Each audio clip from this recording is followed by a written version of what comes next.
and when the signal dropped, Thomas was ready. The conductor blew his whistle, beep, beep, answered Thomas, and started off. But the freight cars weren't ready. Oh, oh, they screamed.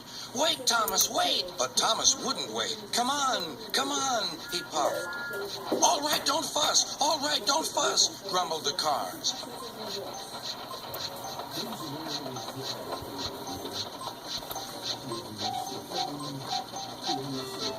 Thomas began going faster and faster. Whoosh! He whistled as he rushed through Henry's tunnel. There is no tunnel.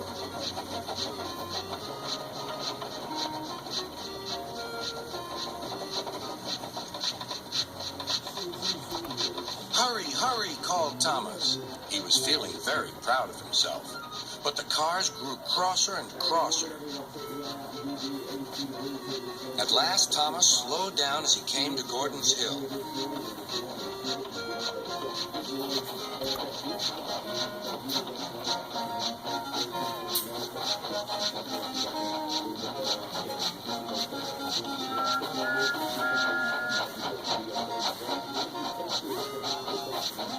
Steady now, steady, warned the driver as they reached the top.